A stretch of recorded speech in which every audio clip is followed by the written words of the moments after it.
Camada 8. Olá, querido ouvinte, seja bem-vindo a mais um episódio do Camada 8, seu podcast sobre infraestrutura da internet, redes e tecnologia. Eu sou Eduardo Barazal Morales. E eu sou André Irina Como. E no episódio de hoje, vamos fazer uma retrospectiva de 2020 para a nossa área de redes. Pois é, 2020 vai ficar marcado na história, não só pela pandemia, mas também por ter sido o ano que realmente entendemos a internet como um bem essencial para a sociedade. Que tal fazermos um top 10 dos acontecimentos mais importantes para a infraestrutura da internet no Brasil em 2020? Hein, Irina? Acho uma ótima ideia. Inclusive, podíamos relembrar algumas falas importantes que aconteceram nas lives do Intrarede em 2020. E também podíamos convidar o pessoal de algumas áreas aqui do NIC-BR com projetos relevantes de infraestrutura para comentar como foi a evolução dos projetos no ano passado. Boa, vamos começar com os acontecimentos e à medida que formos falando, a gente convida o pessoal da equipe para nos ajudar. Antes de falarmos dos 10 acontecimentos, se você gosta dos assuntos do Camada 8, não deixe de se inscrever no nosso podcast na sua plataforma preferida, para receber os avisos dos novos episódios. Isso, e você também pode seguir nossos perfis nas redes sociais que estão na descrição do podcast. Então vamos lá, começamos o nosso Top 10 com a 10ª posição. Top 10.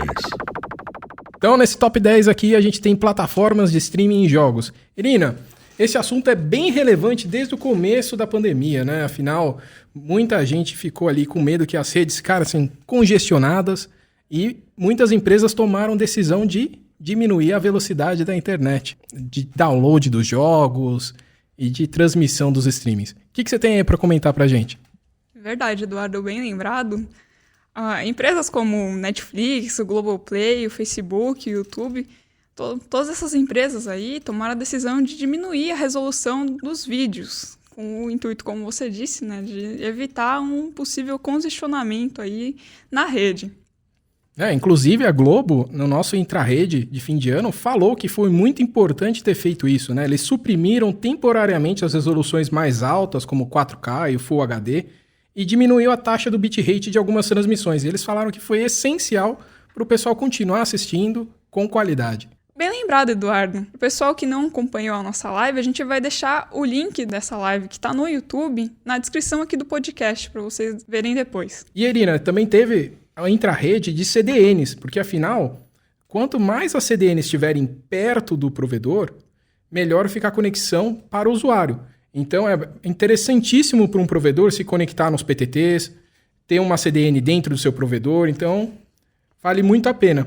Bom, e as plataformas de jogos também diminuíram o tráfego. O foco principal foi diminuir os downloads no horário de pico. Então, a Akamai, em conjunto com a Microsoft e a Sony, elas reduziram a velocidade dos downloads em certos horários.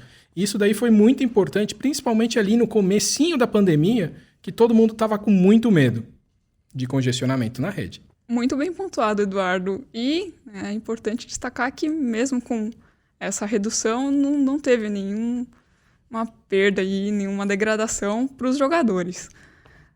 Uma outra coisa que teve nesse tópico de streaming na nossa área aqui foi o lançamento do streaming da Disney, o Disney Plus. Com o fechamento dos cinemas devido à pandemia, né, muitos filmes acabaram estreando até direto nesses sistemas aí de streaming de vídeo. Então isso também acho que agregou bastante para a internet. Inclusive a gente tinha dado spoiler num podcast aí, que foi uma entrevista com uma determinada pessoa falando aí de um ratinho de orelhas grandes. Que a gente já estava prevendo da Disney chegar. E foi uma entrevista sobre CDNs, que a gente estava até explicando que as CDNs são muito importantes para as redes não se congestionarem, para evitar os gargalos. Então é muito importante para um provedor se conectar num PTT ou ter uma CDN dentro do seu próprio provedor. O quanto mais perto, melhor para ele e melhor para os seus usuários. Com isso a gente finalizou o tópico 10. Top 9. Bem, Eduardo, como top 9, eu acho que a gente pode falar sobre os novos membros do CGI-BR, o Comitê Gestor da Internet no Brasil. O Comitê Gestor da Internet no Brasil, o CGI-BR, para quem não sabe, foi criado a partir da necessidade de coordenar e integrar todas as iniciativas de serviços da internet no país. Então, junto com o NIC-BR, que é o braço executivo do CGI-BR, a gente tenta ali pegar todos os âmbitos da internet brasileira e tentar ali ajudar a internet a se locomover, a guiar a internet aqui no Brasil. Esse comitê é composto por várias áreas aqui da sociedade. Então, a gente tem representantes do governo, representantes do setor empresarial, terceiro setor, da academia e um notório saber que compõe aí todo esse comitê. Esse ano de 2020, tivemos eleições para novos membros em algum desses setores. E, inclusive, esses novos membros, você pode ver todos eles no site do CGI-BR ou então em algumas das nossas lives. Eles já apareceram no Intrarede, né? A gente teve participação do Picalho, teve do Rosauro, tá? Que são representantes aí do CGI-BR. Então, quem quiser saber mais, acesse lá o site. Caso você não conheça, né, o representante do seu setor, eu recomendo fortemente que você vá procurar essa informação e conhecer um pouquinho mais, né, sobre essa pessoa, ver como ela está trabalhando aí para melhorar toda a internet aqui do Brasil. Então não deixe de conferir o link que a gente vai colocar na descrição. Top 8. Irina, aqui no Top 8 tem Governo separa os ministérios. Então, o que a gente pode falar sobre esse assunto? Em 10 de junho de 2020, o presidente Jair Bolsonaro anunciou a recriação do Ministério das Comunicações, a partir do desmembramento do Ministério da Ciência, Tecnologia, Inovações e Comunicações. O MCTIC, né? Além da publicidade oficial do governo, o novo ministério cuida da política nacional de telecomunicações e de radiodifusão, dos serviços postais, do relacionamento do governo federal com a imprensa e do Sistema Brasileiro de Televisão Pública, além de ser responsável pela convocação de rede obrigatória de rádio e televisão para pronunciamentos de autoridades. O novo ministro é Fábio Faria, um político que está no seu 4º mandato de deputado federal pelo Rio Grande do Norte. E uma das coisas que ele anunciou foi o lançamento de cabo submarino entre o Brasil e a Europa. Então, futuramente, a gente vai ter um cabo ligando Fortaleza a Portugal. Sabia disso, Irina? Admito que não sabia, é muito bom saber disso, que a rede aqui do Brasil está melhorando. E com isso a gente conclui o nosso Top 8. Top 7. Então, como 7 colocado, nós temos: a internet foi reconhecida pelo governo como atividade essencial. Eduardo, essa foi uma ótima notícia para a nossa área de infraestrutura, né? Você lembra como foi? Bom, o governo federal publicou na edição extraordinária do Diário Oficial o Decreto 10282 de 2020, estabelecendo, entre outras coisas, que telecomunicações e internet são consideradas serviços de natureza essencial durante o período de crise do coronavírus. Mas não é de hoje que a internet tem esse reconhecimento aí da importância dela no dia a dia das pessoas, né? Tivemos relatórios do Conselho de Direitos Humanos da ONU declarando que a internet é um direito humano básico e essencial. Sabia disso? Sabia. Inclusive, quando a gente escreve os nossos projetos para o IGF, que é da ONU, a gente sempre cita isso porque a gente trabalha na questão de infraestrutura. E a gente já fez ali 3 projetos ali relacionados a IPv6. Então, é uma coisa importante da gente pensar na infraestrutura como uma coisa que dá suporte, né, à internet funcionar. Então, a gente precisa dela bem robusta, bem funcionando, para a gente conseguir fazer tudo isso funcionar de maneira tranquila e que todos consigam participar e usufruir da rede. Bem, com isso acho que a gente encerra o nosso tópico 7. Top 6. Bom, Irina, aqui no nosso tópico 6 a gente tem uma questão relacionada às conexões ao UBS, né, as unidades básicas de saúde, né, as unidades de pronto atendimento. Eu não sei se você lembra, mas a gente fez uma live com a RNP para ajudar os provedores a conectarem essas unidades. Quer contar um pouquinho pra gente? Verdade. Lembro que na live, o Eduardo Grisente da RNP comentou que o governo federal queria ampliar a conectividade de mais de 16 mil postos de saúde por todo o Brasil que ainda não estavam com internet. A medida foi uma parceria do Ministério da Saúde com o antigo Ministério das Ciências, Tecnologia, Inovações e Comunicações, né? O MCTIC, como você tinha comentado no item anterior. Que a gente já falou que desmembrou, né? Bom, lá o foco era o quê? Alimentar o Sistema Único de Saúde com informações necessárias sobre o Covid. E, inclusive, ajudar na telemedicina, né? Que agora muita gente utiliza para se consultar com um médico. Então, acho que a gente finaliza aqui o nosso tópico 6. Top 5. Dado que eu levantei a bola no começo do episódio, né? Então, nesse tópico 5, eu sugiro que a gente fale dos projetos aqui do NIC-BR. E para isso eu vou pedir ajuda, né, aqui dos demais. Então vamos ter vários convidados aqui nesse tópico para comentar um pouquinho sobre os assuntos. Primeiramente, queria comentar que o NIC-BR fez 15 anos em 2020 e alcançamos a marca de mais de 4,5 milhões de domínios registrados. Deixo aqui meu agradecimento a todos que têm um domínio.br. Muito obrigada! E aproveito para comentar que uma parte desse dinheiro que vem dos registros dos domínios.br é revertido em projetos para a melhoria da internet no Brasil. O NIC.br é uma entidade sem fins lucrativos que, além de coordenar os registros de nomes de domínio, implementa dezenas de atividades que beneficiam o uso e o desenvolvimento da internet, seja na área de segurança, na produção de indicadores e pesquisa, no desenvolvimento global da web, entre tantas outras. Esse podcast, vários cursos e eventos gratuitos que a gente oferece, as lives que a gente organiza, a operação dos pontos de troca de tráfego, também são alguns dos projetos possíveis graças à verba arrecadada dos registros de domínio.br. Mas, Irina, vamos deixar o pessoal falar dos próprios projetos. A gente vai chamando um por um agora, tá? Então vamos falar do XBR, que nem entrou para o clube dos 10, né, dos 10 teras. Então, o que significa isso, Júlio? O que você pode contar para a gente, que é o gerente de infraestrutura do XBR? Bom, Eduardo, muito obrigado. Realmente o ano de 2020 foi bastante desafiador para todos, né? E no XBR a gente percebeu, né, logo no início do período de quarentena, um aumento considerável de tráfego, né, da ordem de 15%. E, vamos dizer assim, graças à disponibilidade de capacidade nos equipamentos que a gente sempre tem disponíveis, a gente não sentiu nenhuma dificuldade em estar atendendo essa necessidade de curto prazo. O que a gente percebeu também foi um aumento considerável no número de solicitações de conexões ao XBR. Tá?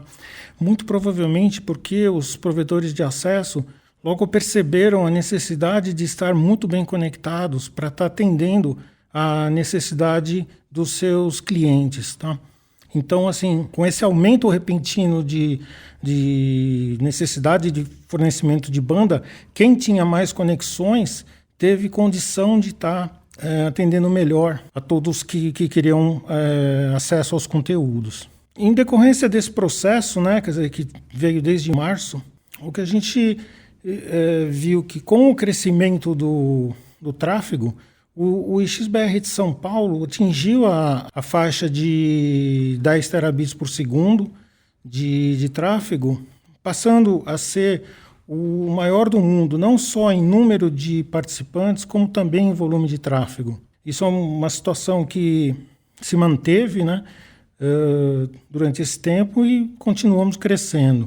No agregado de todas as localidades, a gente atingiu 14 terabits por segundo, com destaque a gente poderia dar para Fortaleza, uma cidade, né, no nordeste do Brasil, que recebe os principais cabos submarinos, né, e a gente tem investido bastante lá na maneira assim, de tornar o IX de Fortaleza um ponto de troca de tráfego internacional, ou que seja um hub importante, né, na região.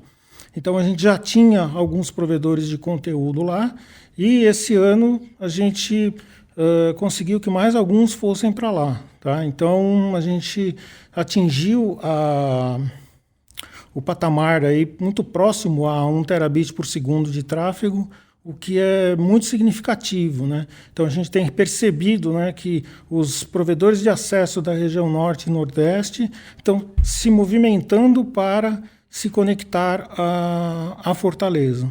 Tá? Então, esse é um processo aí que continuou nesse ano, né, mais fortemente, e isso foi bastante significativo durante 2020. Então é isso, só algumas coisas rápidas aí sobre o X. Então eu agradeço aí, Eduardo, pela oportunidade. Obrigado, Júlio. Vamos agora com o outro gerente do XBR, o Moreiras, só que ele vai falar do OpenCDN, que a gente teve novidade em 2020. Então, Moreiras, o que você pode contar para a gente desse projeto? Obrigado, Eduardo.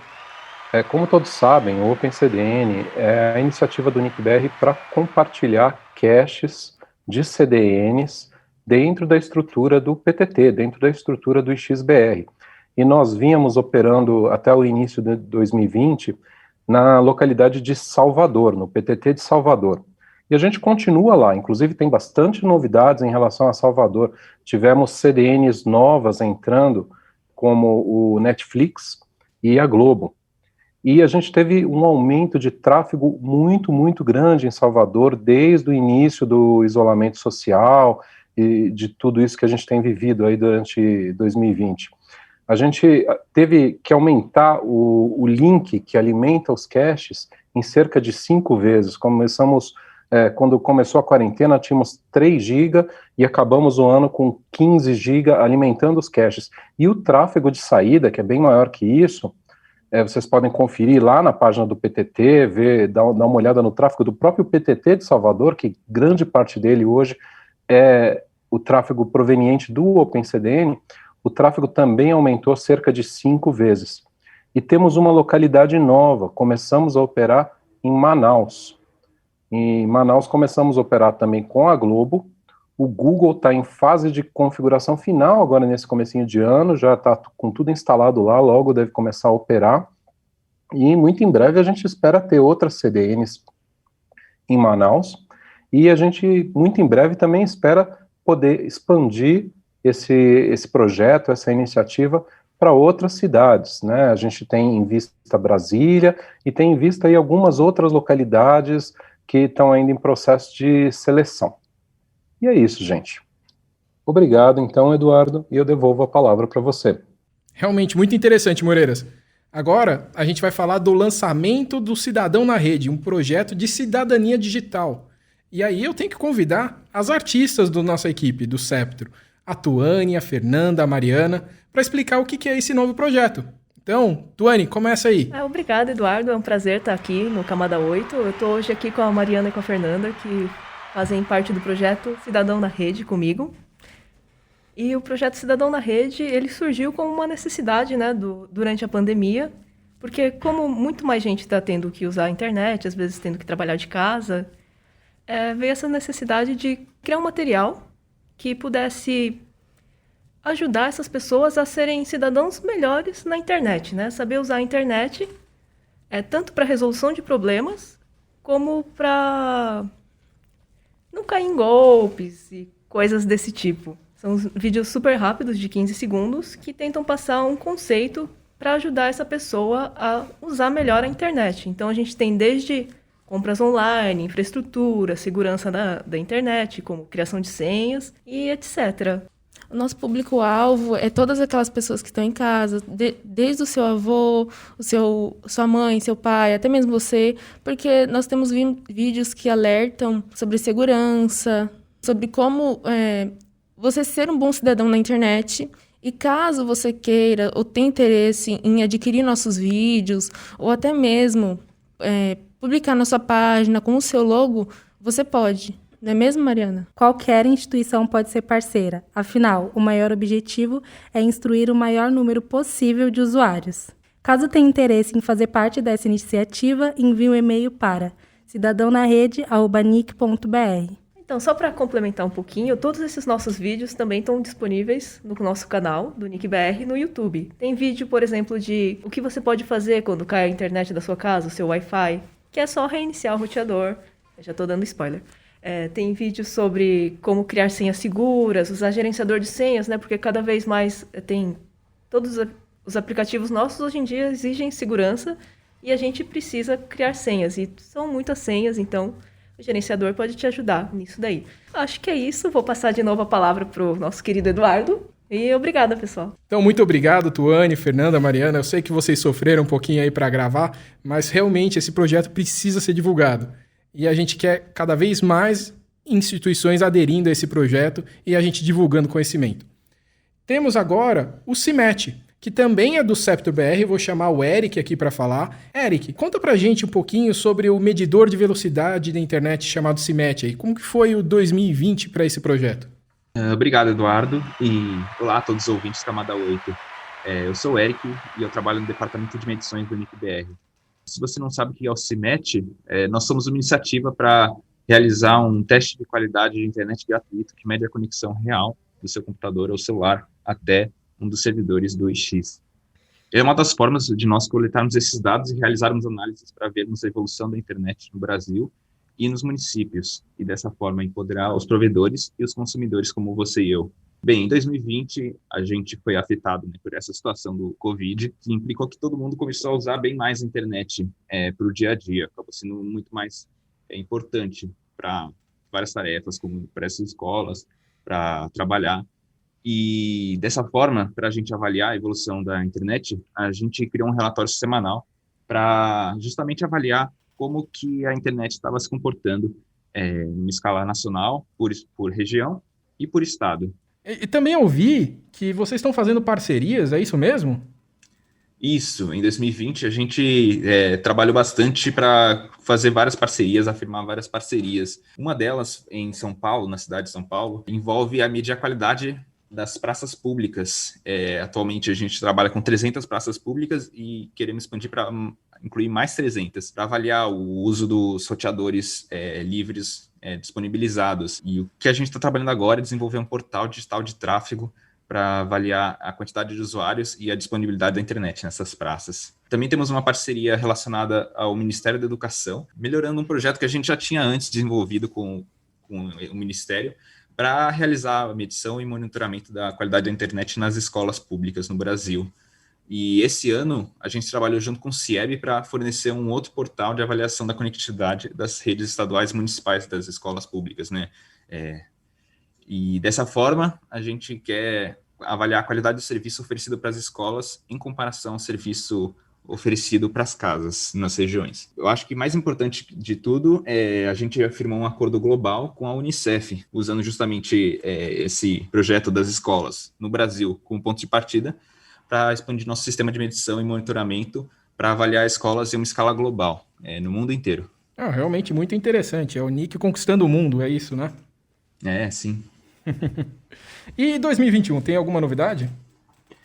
Sim, nós temos várias novidades. Estamos planejando logo lançar novos serviços. Não só as nossas aplicações para PC e mobile estão sendo melhoradas, com novas versões chegando brevemente, mas também temos novidades voltadas especificamente para os provedores de internet. Por exemplo, nós temos um beta teste com os sistemas autônomos parceiros para eles avaliarem a conectividade deles com outros sistemas autônomos. Além disso, nós temos um novo projeto para não termos só testes na rede do X até o usuário, mas também do usuário até o provedor, um agente de medição que vai se comunicar justamente com um servidor localizado dentro da rede dos provedores, que é uma coisa que os provedores já pediam há muito tempo e agora nós vamos conseguir finalmente concretizar. Qualquer provedor que estiver escutando agora no Camada 8 e tiver interesse, pode entrar em contato com a gente. Nós temos um e-mail parceiros@cimet.nic.br. É só mandar a mensagem para a gente que a gente entra em contato com você. Tá certo, muito obrigado. A gente vai colocar esse e-mail na descrição do podcast. Então, se você está ouvindo e perdeu aí o áudio, não se preocupa, é só entrar lá na descrição do podcast, vocês vão ver lá. Então, muito obrigado aí, Eric. Quer falar mais alguma coisa? Sim. Eu gostaria de convidar qualquer um que estiver interessado em saber um pouco mais sobre qualidade de internet ou mesmo quiser fazer um teste agora mesmo para avaliar como é que está a internet no seu computador ou no seu celular, você pode acessar o cimet.nic.br e fazer um teste de medição ou buscar mais informações. Lá você vai encontrar qualquer informação que você precisar. Até a próxima, espero ver vocês no futuro. Obrigado, Eric. Realmente aí foi um bom bate-papo aí. Vamos falar agora então sobre os cursos novos que a gente teve EAD em 2020 e a semana de capacitação online. Foi tudo aí um grande sucesso aí em 2020. O Thiago que participou desses dois projetos, eu gostaria de chamar ele agora para comentar. Então, Thiago, a bola é sua. Então, agradeço, Eduardo, pelo convite. E eu vou falar um pouquinho, então, sobre como é que foram, os cursos e treinamentos do ano de 2020. Como todos sabem, a gente teve, toda a questão da quarentena, a pandemia, e a gente também, teve que adaptar, os nossos treinamentos, que eram, originalmente presenciais, e a gente transformou, eles para a modalidade online. Então, a gente tinha o nosso curso de boas práticas para sistemas autônomos, que era, originalmente presencial, e a gente transformou ele, num curso à distância, e nós conseguimos, fazer 7 turmas, no ano de 2020.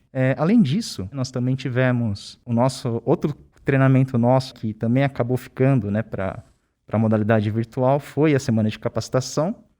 A gente fez lá no mês de agosto, nós fizemos aí a semana de capacitação virtual, e a nossa equipe, fez um tutorial de RPKI, né? Então, a gente já tinha feito, né, no ano de 2019, né, um tutorial de RPKI.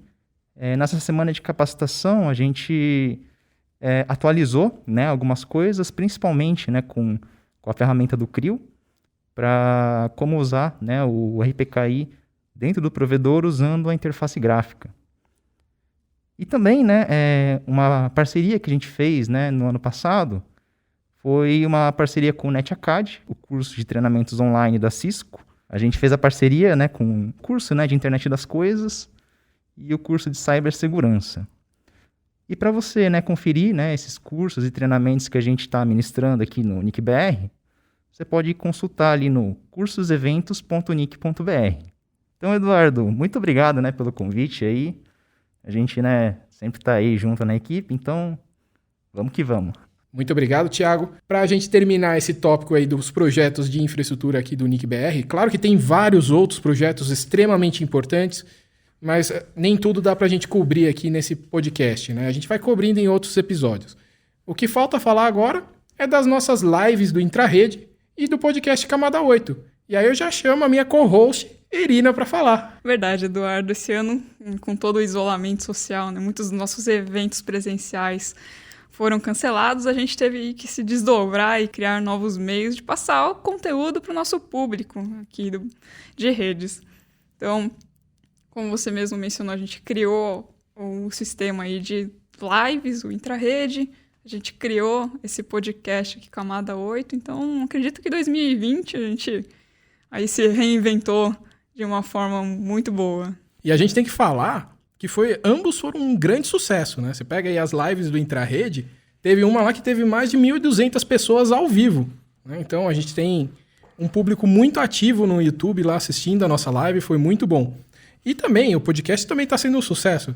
Então, acho que isso a gente completa o nosso tópico 5. Tópico 4. Bom, no tópico 4 a gente tem aqui LGPD. Entrou em vigor em 2020, Irina. E você já sabe disso porque muitos processos mudaram aqui dentro do NIC. Então conta pra gente o que é a LGPD. Bem, a LGPD, né, a Lei Geral de Proteção de Dados, já vem sendo discutida já tem alguns anos, mas como você mesmo mencionou, ela entrou em vigor propriamente esse ano de 2020, com a publicação da Lei 14.058 no Diário Oficial da União. E o que isso quer dizer, né? O que isso vai implicar para a gente? Isso implica que qualquer empresa ou instituição que recolha dados pessoais, seja uma rede social, ou uma farmácia, ou um supermercado, todos eles vão precisar seguir essa lei de proteção desses dados pessoais. Será que ficou claro, Eduardo? Sim, e entre as mudanças está a necessidade de consentimento do titular para o uso das informações.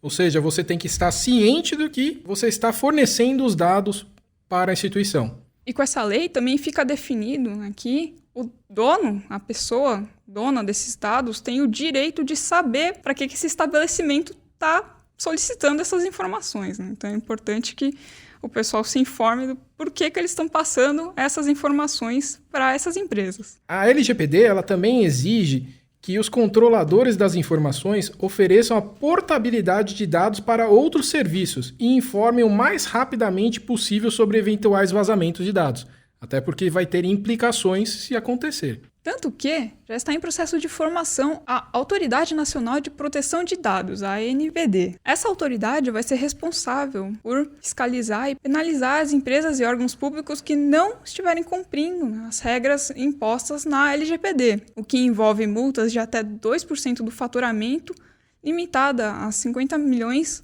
por infração. Então, para o nosso ouvinte aí já ficar atento com a LGPD, já começar a implantar nos sistemas. E acho que podemos encerrar esse tópico e passar para o próximo, né? Acho que sim. Top 3. Então, Irina, aqui no Top 3 a gente tem um assunto que você gosta bastante, ataques cibernéticos, né? Então, você que já é até estudante disso, não quer comentar pra gente? Falando assim, Eduardo, parece que eu gosto que esses ataques aconteçam, né? Mas não é bem isso. Então, é um assunto importante, né? A segurança, principalmente no ambiente cibernético. Então, a segurança na internet. E, como você mesmo mencionou, acho um assunto bastante relevante a gente comentar, porque em 2020 tiveram vários ataques, né, cibernéticos. Mas não foi ruim, porque a polícia conseguiu pegar vários desses atacantes, né? E a gente vai comentar aqui. Como, por exemplo... o Guerreiro. Então, não sei quantos conhecem, né, mas ele era uma figura relativamente conhecida por muitos provedores aqui da região do Brasil. Por que, né, que ele era conhecido? O codinome Guerreiro era um atacante que visava muitos provedores aqui do Brasil. Ele fazia ataques a esses provedores, derrubava as conexões e depois ele pedia uma quantia em dinheiro. Ele extorquia nesses provedores para os provedores poderem voltar a operar na internet. Os famosos ataques de negação de serviço, né? Então ele fazia uma rajada de pacotes no provedor, o provedor não conseguia mais trabalhar com nenhum pacote válido e acabava ficando fora do ar. Exatamente. E muitos provedores aqui na nossa região já tinham comentado com a gente, né, que sofreram algum ataque desse guerreiro, tiveram grandes perdas. Então, é uma ótima notícia saber que o guerreiro agora está preso. Então, chega de ataques dos provedores brasileiros. Isso tudo foi parte de uma grande operação chamada Operação Ataque Mestre.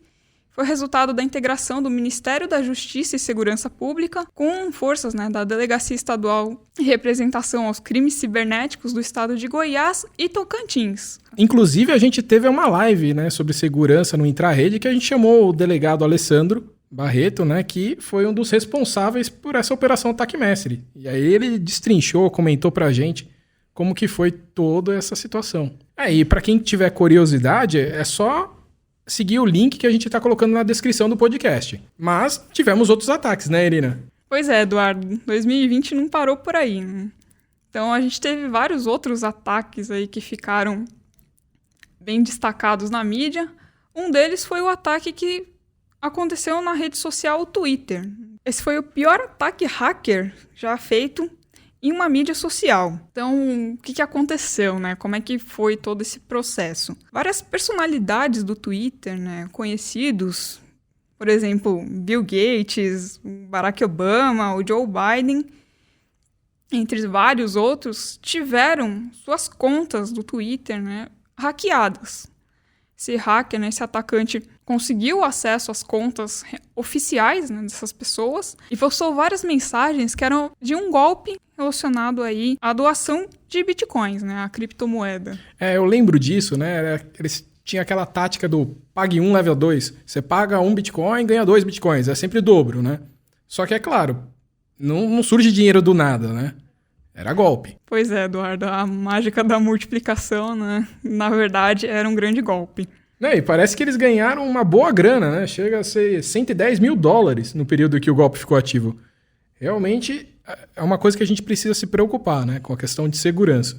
Né? Sempre ficar atento. E, né, como você falou, é importante cuidar da segurança. O Twitter, né, ele fez uma declaração que identificou esse golpe e tratou, né, dentro do sistema deles para evitar aí a divulgação dessas informações, para conter aí, acabar com esse golpe terrível. Então, é importante mostrar que o Twitter também se preocupou aí em informar os usuários e proteger eles dentro da rede. Bom, Irina, isso daí foi a nível internacional, mas a nível nacional a gente também teve problemas, né? O governo brasileiro ele sofreu vários ataques durante 2020, né? A gente teve ali o Superior Tribunal de Justiça, o Ministério da Saúde, o Distrito Federal, foram alvos de ataques cibernéticos que obtiveram informações sigilosas.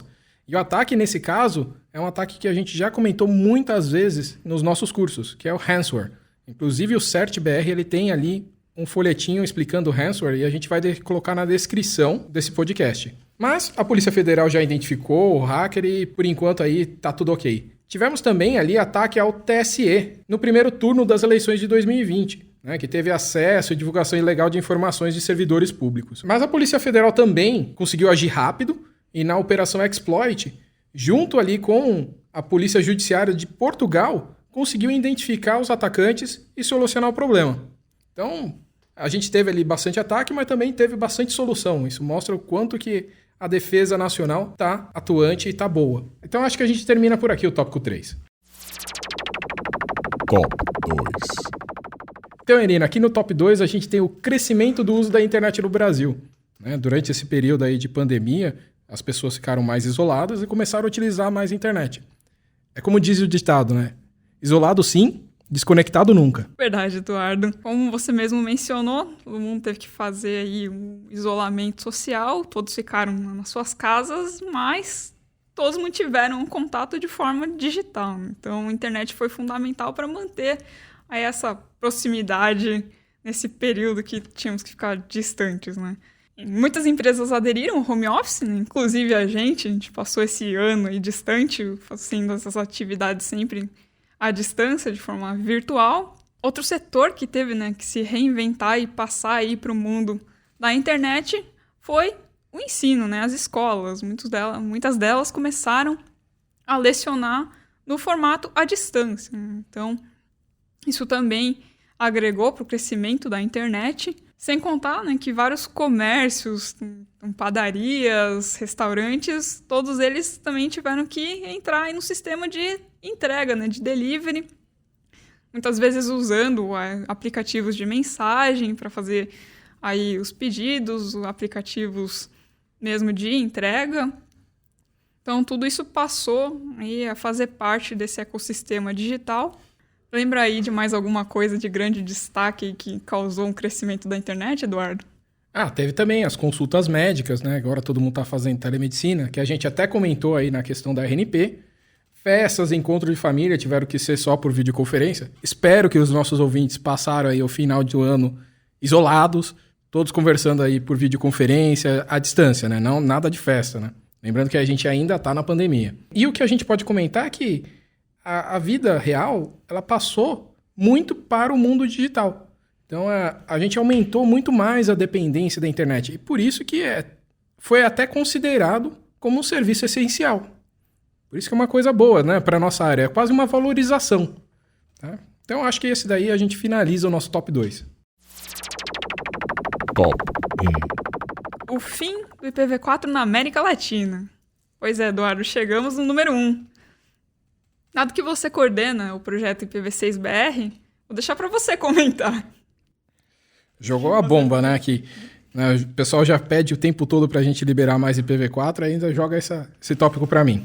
Bom, vamos falar dele então. No dia 19 de agosto de 2020, o LACNIC esgotou seu pool de endereços IPv4 contando apenas com recursos recuperados e devolvidos, e uma reserva destinada exclusivamente para infraestrutura crítica. Então, pessoal, a gente já vinha alertando ao longo dos anos que o IPv4 estava acabando. Chegou nessa data, o que a gente tem? Não tem mais nada. Ou você agora tem uma lista de espera. Então, um provedor, uma instituição que quer se tornar um sistema autônomo, agora, quando ele solicita endereços IPv4, ele entra nessa lista de espera. Quando tiver ali novos blocos recuperados, devolvidos, que é uma coisa meio dinâmica, né? Afinal, algumas empresas podem falir, né? E ela não vai querer continuar sendo sistema autônomo porque tem que pagar, ela devolve os blocos. Ou então ela pode minguar ou mudar de operação e devolve os blocos de qualquer forma. Esses blocos devolvidos, tá, já não vai direto para a lista, não. Eles têm que ficar o quê? 6 meses numa quarentena, aguardando ali serem liberados. Mas por que essa quarentena? Tá? Só para dar uma explicação. Lembra que alguns blocos podem estar em algumas listas negras. Então, até para a gente tirar da questão do roteamento da internet, as pessoas entenderem que aquele bloco já não está sendo mais utilizado, leva um tempo. Então, espera ali os 6 meses e aí vai alocando na fila. E, lembrando, só novos sistemas autônomos podem requerir esse bloco de IPv4. E é somente um bloco entre 1/22 e 1/24. Aqueles que já são sistemas autônomos não podem pedir mais. Então a gente já até recomenda, utilize IPv6. E com isso a gente finaliza o nosso top 10, né? Foram os 10 tópicos aí mais relevantes na infraestrutura da internet brasileira em 2020.